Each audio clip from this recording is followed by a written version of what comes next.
Hi everyone, how are you doing and welcome back. So you're new to Battlefield 1, you see the assault class but you're not really too sure what it's about. Well, the goal of this video is to bring you up to speed with all the basic information that you need to know. So without wasting any more time, let's jump in with how to play the assault class. Also make sure to stick around to the end as I'll be sharing some crucial tips for playing this class later on.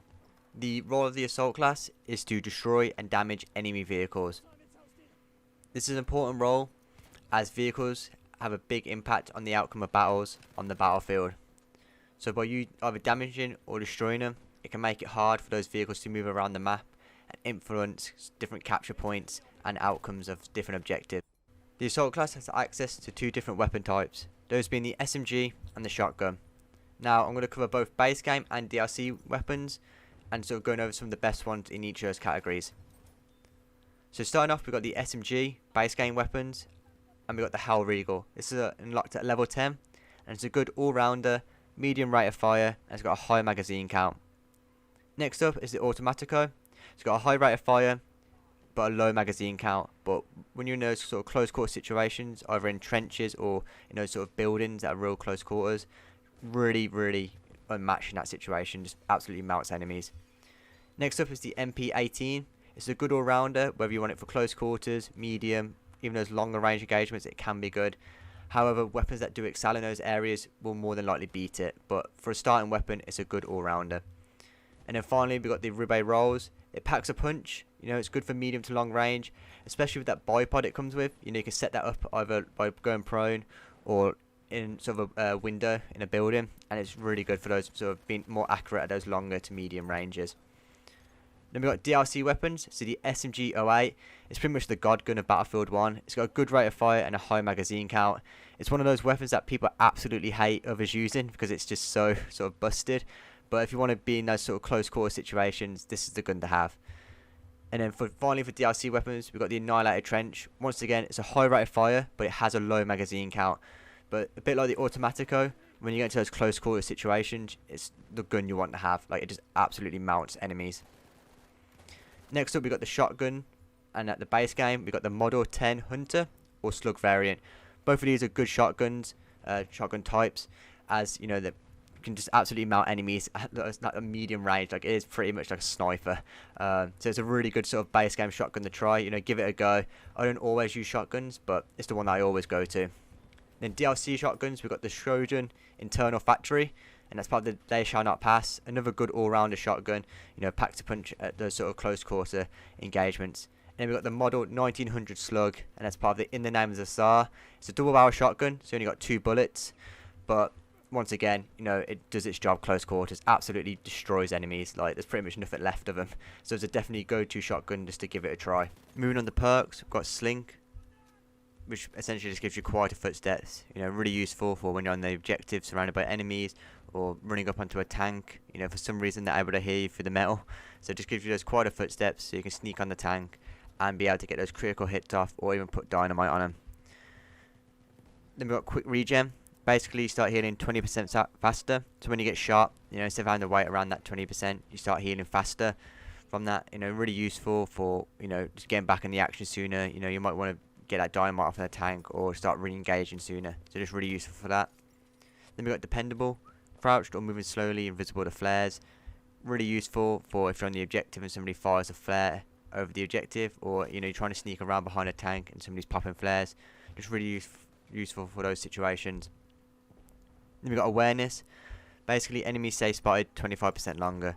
Really useful for like spotting enemy tanks when you're sort of in and around your tanks. It gives them a sense of direction where the enemy's coming from, and they're able to start engaging those tanks. And then you can help out as well with the AT gun and other gadgets at your disposal. Quick unspot is another good choice. Basically, instead of being spotted for however long it is, it's reduced by 2 seconds. And it doesn't sound like much, but it is useful in a game where it is fast paced. When you get spotted by infantry, and then you got flare guns and other ways to get spotted. Just really useful, being spotted for a shorter amount of time. Then finally, we've got Juggernaut.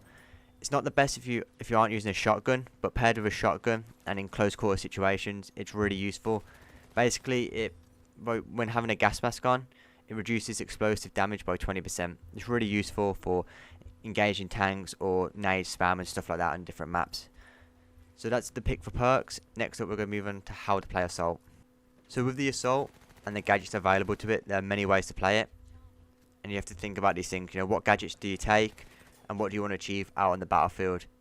If you want to go for that more ambush Assault style, putting mine down or dynamite on choke points, then those sort of gadgets might be the better option for you. If you want to go for like hit and run, the anti-tank grenades are a really good shout. And then there's longer range engagements, or just being able to pick tanks off at sort of a distance, you might want to go for the AT rocket gun. There's also the AA rocket gun, which is essentially just the AT gun, but gives off flak rounds, and that's just for engaging planes. And then you also have the light anti-tank grenade under the grenade section. It's less effective against infantry, but really useful to use against other enemy vehicles if you just need to get some extra damage in. If you found this video useful so far, then make sure to subscribe to see more content like this on the channel. But now moving on, I'm going to cover how to engage and disengage tanks by showing the weak spots and everything else to take them out effectively. So in Battlefield 1, you can simply damage a vehicle by hitting any part of it. However, each vehicle type has its own weak spots, which when hit, deal more damage. So for the heavy tank, it's the side. For the land ship, it's the sides, turrets, and tracks. If you hit the tracks, it does slow the tank down. And if you hit the turret as well, where the sort of other passengers sit, either on the left or right side of the tank, it does damage those as well. For the light tank, it's the back of the tank by the engine, and also the tracks. Both of these do slow the tank down, so by hitting the tracks, like I mentioned for the land ship, it slows the tank down that way, and then the engine as well just makes the tank really slow, making it easy for you to get up close and take it out.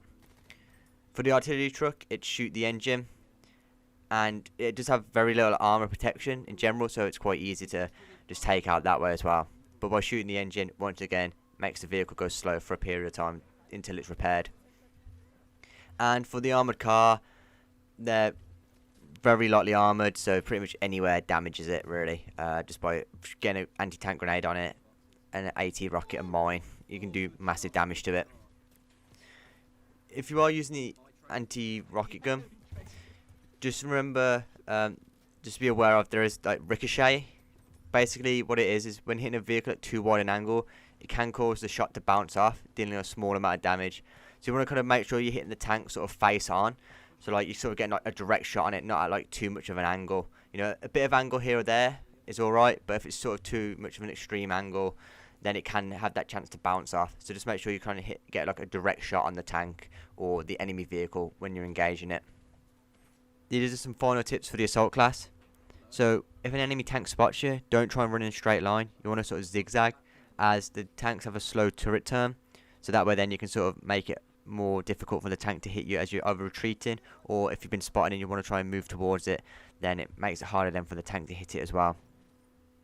And if you're sort of doing like the hit and run technique, make sure you have quite a bit of cover around you, so that way then you can sort of hit the tank, move into cover, out of line of sight, then come back from a different angle, get another shot off, and then sort of fall back again. Always try and help your team tanks out as well.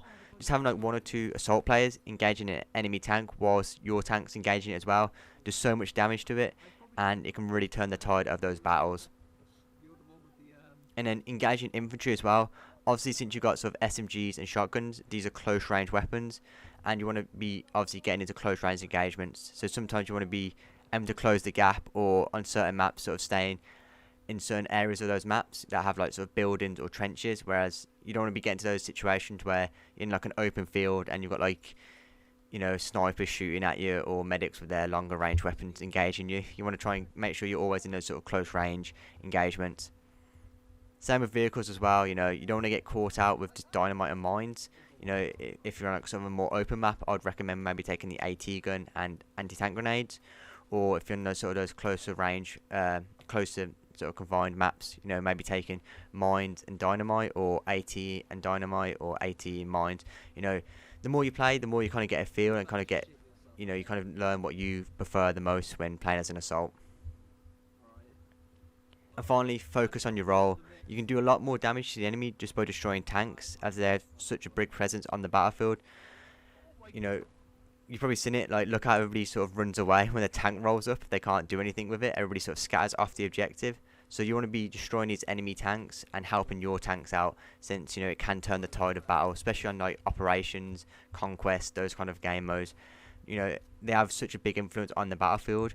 You want to be protecting your tanks and helping them, but also destroying or at least harassing those enemy tanks. So that's how to play the assault class. If you've got any more questions, leave it in the comments down below and I'll get back to you. If you've got any more tips that you want to share, make sure to put those in the comments down below. That's what it's here for, help everybody else get better and make Battlefield even better to play. But yeah, if you enjoyed the video, make sure to leave a like. If you want to see more content like this, as well as tips, tricks, weapon reviews and everything else in between, make sure to subscribe. Really help us out. We're going after 500 subscribers to get the community features and all the benefits that come with that. I'll also start live stream when we get 500 subscribers, and do sort of community centric streams, as well as just those kind of chill streams as well. But yeah, until the next one, have a good one.